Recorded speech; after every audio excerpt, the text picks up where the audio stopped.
श्री शिवाय नमस्तु। तुम्हारी मर्जी पड़े जैसे जीवन जियो, पर शंकर का नाम लेकर, भगवान का भजन कर कर, स्मरण कर कर, कीर्तन कर कर, भगवत नाम को धारण कर कर जीवन जियो। शुरुआत भी तुम्हारी शंकर से होना चाहिए और अंत भी तुम्हारा शंकर से होना चाहिए। महाराज, मकान तुम्हारी पसंद का होगा और मसान शंकर की पसंद का होगा कि किस जगह पर ले जाकर आग लगवाएगा, ये उसको मालूम है, हमको नहीं। ब्रह्मा जी के एक अश्रु से एक बानर उत्पन्न हो गया।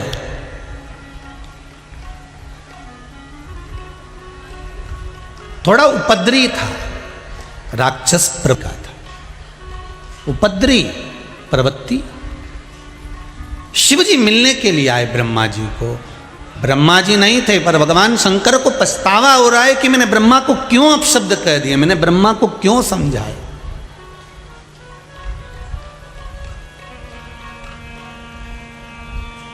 मैंने ब्रह्मदेव को ये बात क्यों कही।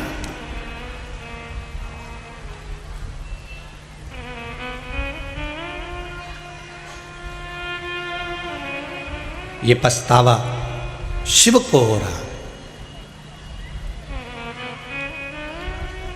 जैसे एक नारी, जैसे एक स्त्री रोती है पछतावे में, शिव को वो पछतावा हुआ। अश्रु शंकर भगवान का भूमि पर गिरा। उस सुमेरु पर्वत पर ही एक तालाब बन गया। उस तालाब को जब शंकर जी ने देखा तो सोचा कि यह तालाब तो था नहीं, पर प्रकट हुआ है, इसलिए इस तालाब पर मेरे प्रायश्चित का अश्रु निकला है। मेरे जीवन का बदलाव, मेरे हृदय का बदलाव हुआ है। इसलिए इस तालाब में जो स्नान करेगा, पुरुष अगर इस तालाब में कभी स्नान करता है तो वो नारी बन जाएगा, और बड़ी सुंदर नारी बनी।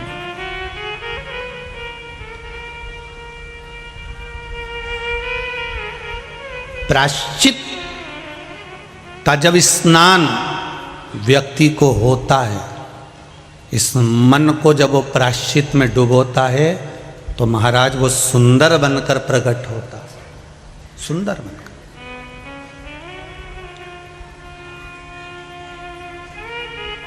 प्रायश्चित में सुंदरता है। हम बहुओं से भी कहते हैं, हम माताओं से भी कहते हैं, अगर गलती हो गई ना गलती, जाकर सास के गले लग लो, सास के पांव पकड़ लो, और ये आशा मत रखना कि गलती सास की है तो सास क्षमा मांगेगी या सास सॉरी कहेगी। नहीं नहीं, वो बड़ी है। और पहले भी कथा में कहा, सबसे बड़ा कौन होता है? जो झुक गया। झुकने वाले की बड़प्पन ज़्यादा होती है। अगर सास बड़ी है और वो झुक गई तो और बड़ी हो जाएगी। इसलिए उससे भी बड़ा अगर आपको बनना है तो गलती किसी की भी हो, पर आप छोटे होना, एक बार क्षमा मांगने में, गले लगाने में, सॉरी बोलने में, चरण छूने में कुछ नहीं जाता। प्रणाम कर लीजिए। ऐसा हो गई ना गलती,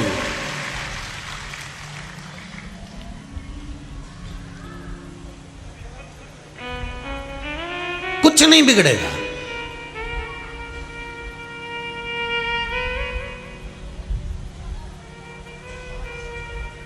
रोज पड़ोसन के यहां कचरा फेंकने से अच्छा कभी कभी फूल भी फेंका करो।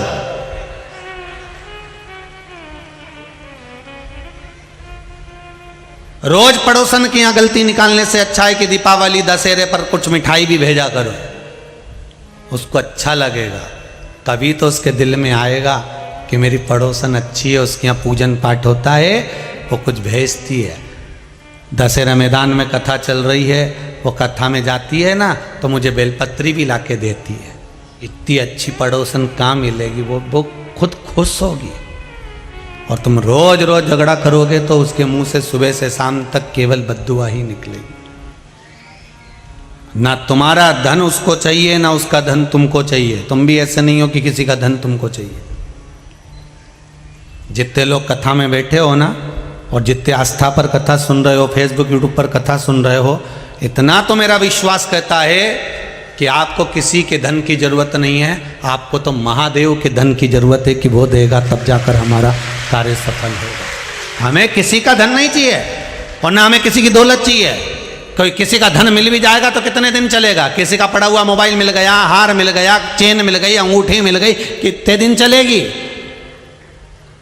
पर अगर उसने आवाज पकड़ रहा है भाई, अगर उसने कृपा कर दी, उसने दया कर दी, और जो एक बार दे दिया तो उसका सुख ही दूसरा हो। उसने अगर दिया है फिर सोचना नहीं है महाराज।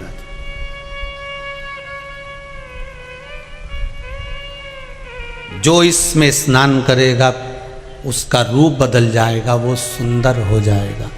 अब ये बानर को नहीं मालूम था जो उपद्रवी था, इतना उपद्रव मचा रखा था इसने, इतना उपद्रव मचा रखा था, इतना उपद्रव मचा के रखा था, चारों तरफ उपद्रव मचा रहा था। एक दिन ये बिना सोचे समझे उस तालाब में अपने राज्य का आनंद करते हुए नहाने के लिए चला गया। नहाने के लिए गया और इसका रूप चेंज हो गया। ये पुरुष से स्त्री बन गया, बंदर से सुंदर अप्सरा जैसा बन गया, इतना सुंदर बन गया। और इसने खुद तालाब के जल में जब अपना मुख देखा तो इसको पछतावा होने लगा। बताओ, मैं इतना वीर था, इतना प्रबल था, और मुझे स्त्री जैसा स्वरूप मिल गया, मुझे स्त्री जैसा स्वरूप। अब बैठा था,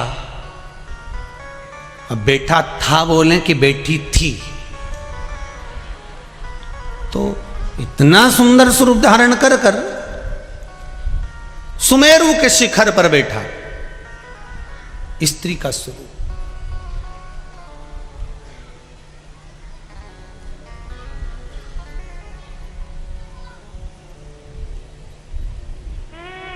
रामचरितमानस में दो ऐसे हैं जिनकी माता थी पर गर्भ से नहीं जन्मे थे, एक बाली और एक सुग्रीव। जिनकी माता थी पर ये गर्भ से नहीं जन्मे। माता तो थी इनकी पर ये गर्भ से इनका जन्म नहीं हुआ। महाराज वो थे बाली और जम के बोलो सुग्रीव, ये दो थे। और ये सजकर श्रृंगारित होकर शिखर पर बैठी हुई थी। महाराज इतने में वहीं से इंद्र और सूर्य देव का आगमन हुआ। दोनों ने देखा तो इंद्रदेव ने सूर्य देवता से कहा, कितनी सुंदर नारी बैठी है, अप्सराएं भी इसके आगे फीकी है, इसके बाल कितने सुंदर हैं। बस बाल पर दृष्टि पड़ गई तो महाराज एक बेटे ने जन्म ले लिया जिसका नाम था बाली। मात्र बाल पर दृष्टि पड़ी तो बेटे ने जन्म लिया जिसका नाम था बाली। और इतने में सूर्य देवता, सूर्य नारायण भगवान देख रहे थे, सूर्य देवता देख रहे थे। सूर्य देव ने उसकी ग्रीवा को देखा, गले को देखा, इसका गला कितना सुंदर है जिसमें यह हार पहनी हुई। ग्रीवा को देखा तो एक बालक ने जन्म लिया जिसका नाम था सुग्रीव। बाली बाल को देखकर, सुग्रीव ग्रीवा को, दोनों प्रकट।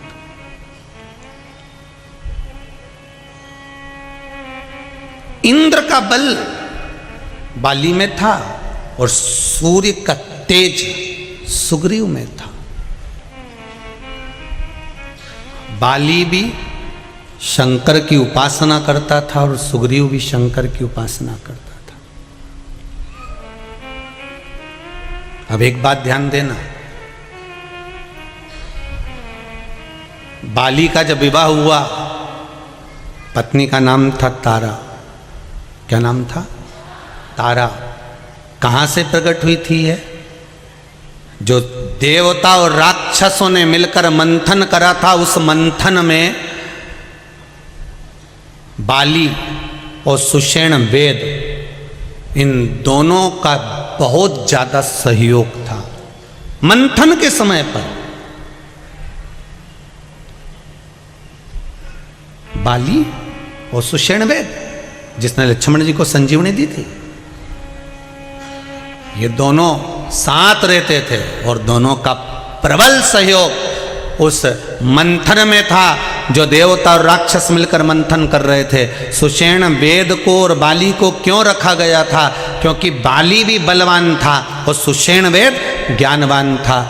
सर्प, सांप का जब मथते समय उसका फेन निकलता था, मुख से विष प्रकट होता था, और जिन जिन को वो विष लग जाता था उसके प्राणों के घात होने लगते थे। तो सुषेण वेद उनको औषधि देकर वापिस अच्छा कर लेता था। इसलिए मंथन में दोनों का होना जरूरी था, बाली का भी था और सुषेण वेद का भी था। दोनों मंथन में लगे हुए थे, सेवा में लगे हुए थे।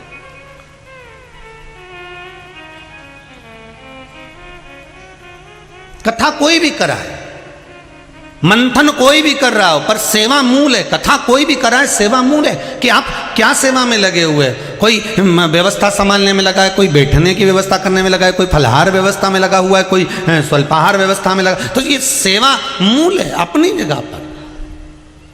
मंथन करने वाले मंथन कर रहे हैं, पर बाली और सुषेण वेद ये दोनों सेवा में लगे हुए थे। मंथन करते करते 14 रत्न प्राप्त हुए। उस 14 रत्न में एक अप्सरा भी निकली।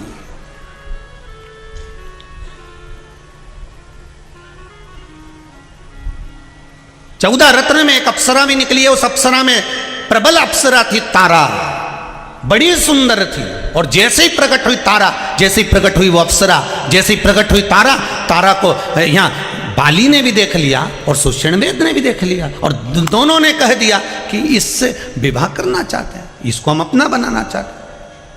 अब बात यहां अड़ गई कि इन्होंने वो मंथन को रोक दिया उस अप्सरा के चक्कर में, तारा के चक्कर में। बाली कहे इसको मैं रखूंगा और सुषेण वेद के मैं इसको रखूंगा।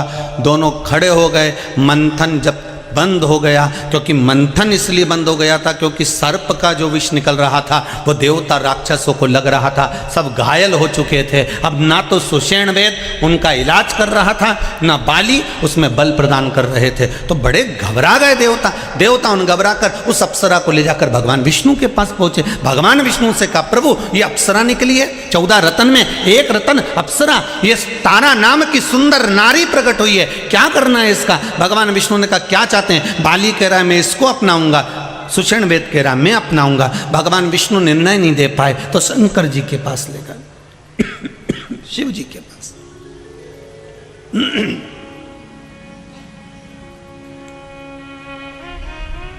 भगवान शिव के पास ले गए।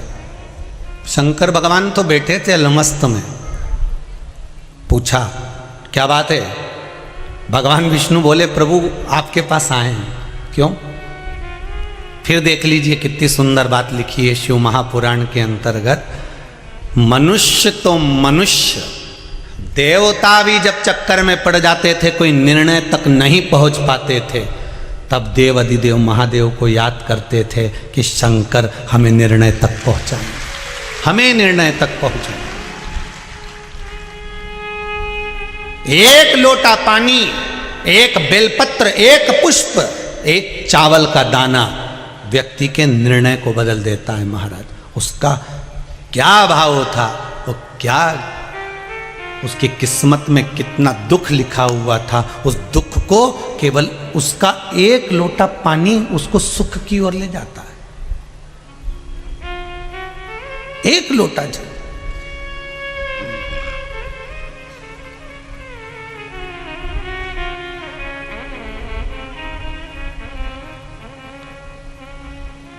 आप में से कितने लोग हैं जो शंकर जी को रोज जल चढ़ाते हैं? हाथ उठाइए। बहुत बढ़िया, रख लो, वापिस रख लो, बहुत बढ़िया। हर हर महादेव, धन्यवाद बहुत बहुत। और आप तो चढ़ाओ, साथ में अपनी अड़ोसन, पड़ोसन और पीछे वाली धड़ोसन, इनको भी कहो कि एक लोटा पानी शिव को चढ़ाने में कुछ घटता नहीं है। 3 दोष मिट जाते हैं। पहला वास्तु, दूसरा पितृ, तीसरा कालसर्प दोष। ये 3 दोष शंकर जी पर एक लोटा पानी चढ़ाने से मिट जाते हैं। पानी मंदिर का नहीं, पानी अपने घर का लेकर जाओ। मंदिर का अगर पानी लिया है 1 लोटा तो 1 रुपया दान पेटी में चढ़ाओ, 2 रुपया चढ़ाओ। पर अगर मंदिर का लोटा ले रहे हो, मंदिर का पानी ले रहे हो, मंदिर की बाल्टी ले रहे हो, तो हमें फ्री में पानी नहीं चढ़ाना, हमें 1 रुपया 2 रुपया दान पेटी में डालना है, ब्राह्मण देवता के हाथ में देना है। गुरुजी हमने आपकी बाल्टी ली, गुरुजी हमने ये लोटा लिया, गुरुजी हमने पानी लिया, ये ब्राह्मण देवता, ये आपका बाल्टी का, पानी का, लाइट का जो खर्चा हुआ होगा पानी भरने में, ये उसका, ये आपने जो परिश्रम करा बाल्टी भर कर रखी गुरुदेव, ये उसका।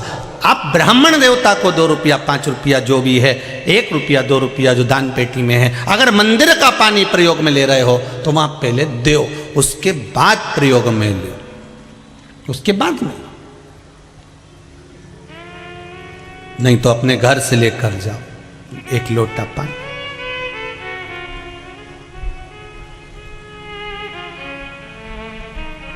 नियम बनाओ, जरूरी है।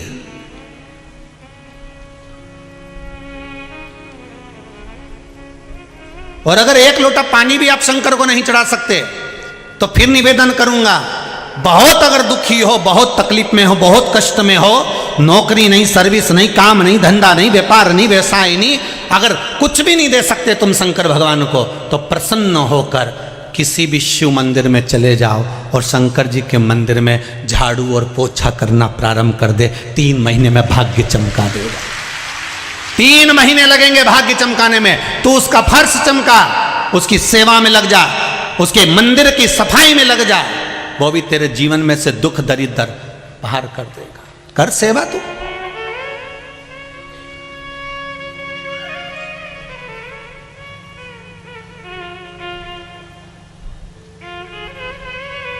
कोई जल चढ़ा कर गया, बेलपत्री चढ़ा कर गया, कोई चावल चढ़ा कर गया, कोई मूंग चढ़ा कर गया, कोई अगरबत्ती, कोई धूप बत्ती, कोई दिया लगा कर गया।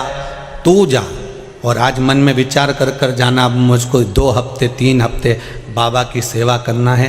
मैं जल भले ना चढ़ाऊं पर मंदिर में झाड़ू और पोछा लगा दूंगा, मंदिर की सफाई मैं कर दूंगा और प्रसन्नता आपके जीवन में अपने आप बाबा देते जाएगा। आप उसकी सेवा में तो लगो। कई लोग कहते हैं गुरुजी क्या हम झाड़ू पोछा करेंगे अच्छा लगेगा? अरे भाई, अपने घर की तिजोरी की सफाई कोई नौकर करता है क्या? अपने घर में तिजोरी है, उसकी सफाई दीपावली पे किस किस के घर में तिजोरी और अलमारी की सफाई नौकर करेगा? काम वाली करेगी? नहीं। तिजोरी और अलमारी की सफाई घर का मालिक करता है, उसी तरह शंकर के दरवाजे की सफाई घर का मालिक करता है। महाराज आप करिए, वो देने में कमी ना रखेगा। उसके दरवाजे पर तो 33 कोटि देवता आकर धोख लगाते हैं महाराज, उसके दरवाजे पर बैठे रहते हैं, उसके द्वार पर बैठे रहते हैं।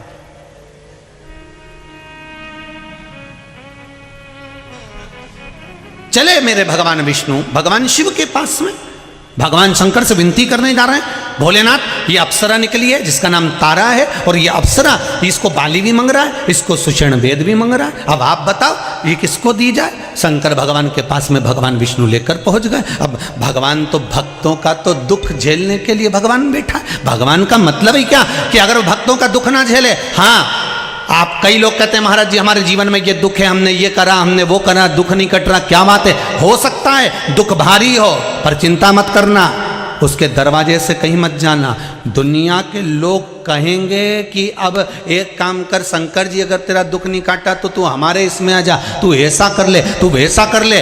भटकना मती, एक ही दरवाजे पर बैठे रहना। 10 खड्डे खोदने में पानी नहीं निकलेगा, एक बोरिंग ऐसा गहरा करवा दो कि पानी निकल के माने, तब तक बंद मत करो मोटर को। निकल 100 फीट, 200 फीट, 300 फीट, 350, 400 कहीं तो निकलेगा। एक ही जगह खोदो ना। अब 150 फीट यहाँ खोद दिया, 250 फीट वहां खोद दिया, कितना हो गया? जम के बोलो 350। अब 350 तो 2 जगह खोदा, उसमें कुछ नहीं निकला। इससे तो 350 एक ही जगह खोद देता, पानी निकल कर सामने आता। एक बार एक को पकड़कर भक्ति में डूब जाओ, भक्त के दुख हरने का काम मेरा देवादिदेव महादेव करता है। वो दुख हर लेगा, हरेगा दुख शंभु वे।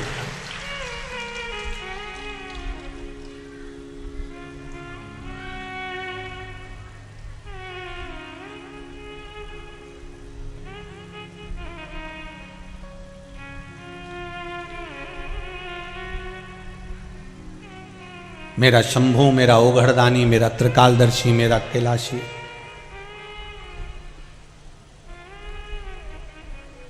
वो क्यों ना हारेगा?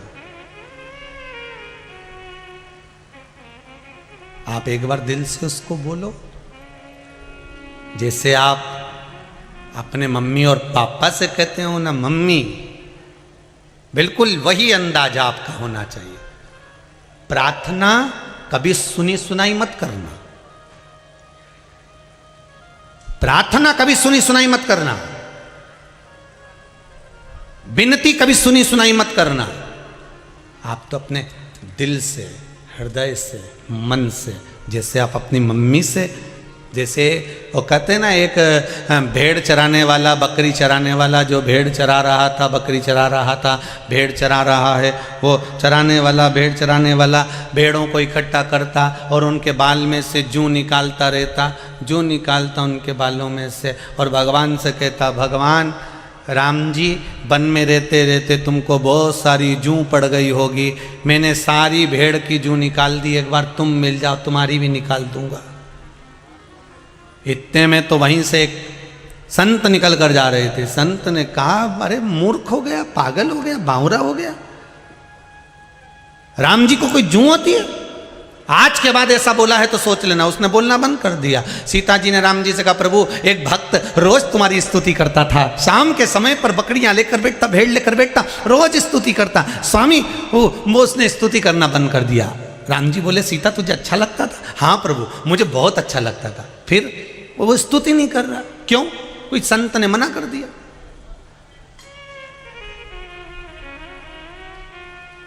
कोई संत ने मना कर दिया।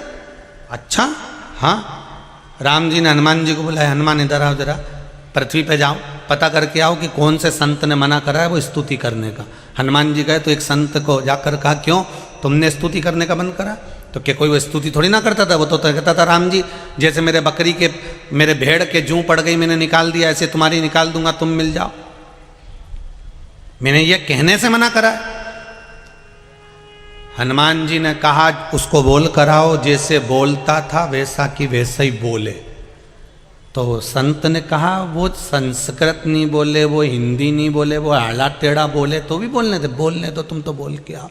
उसी से मेरी सीता प्रसन्न है, मेरी जानकी प्रसन्न है। हनुमान जी ने कहा, संत ने जाकर कहा, तुम एक काम करो, तुम जैसे स्तुति करते थे वैसे ही करो, राम जी की जूं निकालो, मना नहीं। बस उसने जो बोलना प्रारंभ करा, सीता फिर प्रसन्न हो गई। भगवान तुम्हारी वो स्तुति नहीं सुनता जो दुनिया गाए, भगवान वो स्तुति सुनता है जो तू दिल से गाए, तो अपने हृदय से बोले, मन से बोले, वो स्तुति परमात्मा सुनता।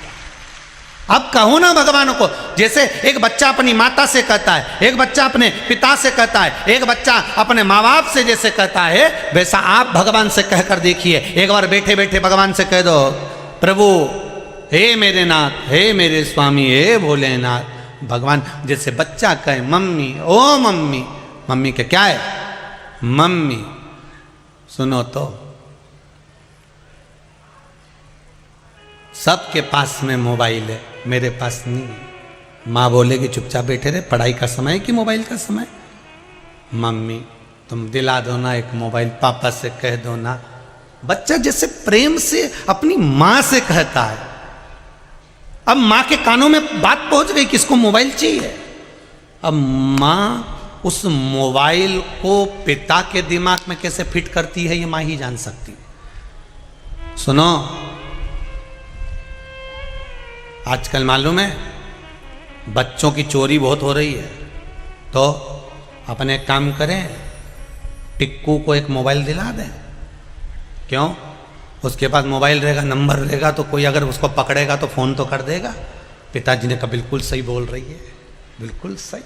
पिताजी दूसरे दिन जन्मदिन पे तो टिक्कू को मोबाइल दे दिया। तुम जैसे अपनी माँ को प्रेम से कहते हो, इतना प्रेम से तुम देवाधिदेव महादेव को तो बोल के देखो, बाबा ओ बाबा ओ बाबा। शंभो शरणे पड़ी मांगो घड़ी दुख काटो दया करी न दर्शन। अब दिल से कहो तो उसको, विनती करो तो, निवेदन करो तो, एक बार भाव से दिल से, अपने एक भक्त का जो स्वभाव होता है वो भाव से कहा।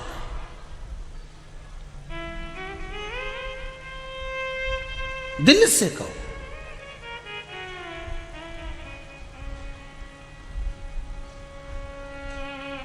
भगवान से दिल। देख लिया संसार हमने लिया, सब मतलब के यार हमने देख लिया।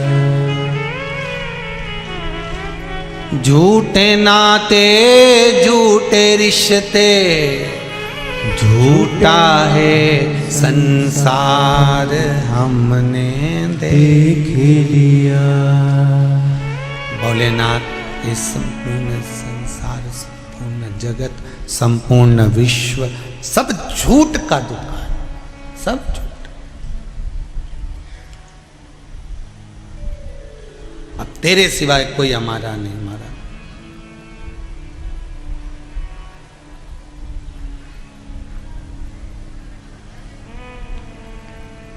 कौन?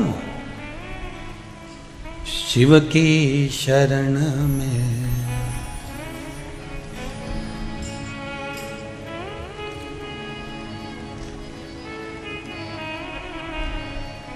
ये संपूर्ण जगत मिथ्या, झूठ।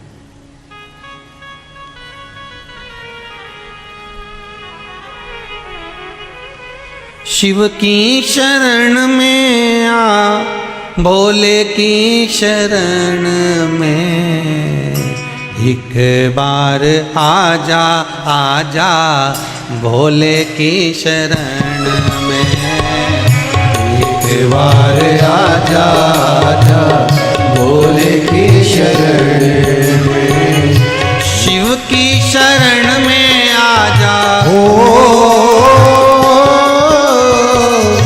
शिव की शरण में आजा, भोले की शरण में एक बार आजा आजा, शिव की शरण में एक बार आजा आजा, शिव की शरण में। शिव की शरण में आ जाओ, शिव की शरण में आजा, भोले की शरण में एक बार आजा आजा, शिव की शरण में एक बार आजा आजा, भोले की शरण में।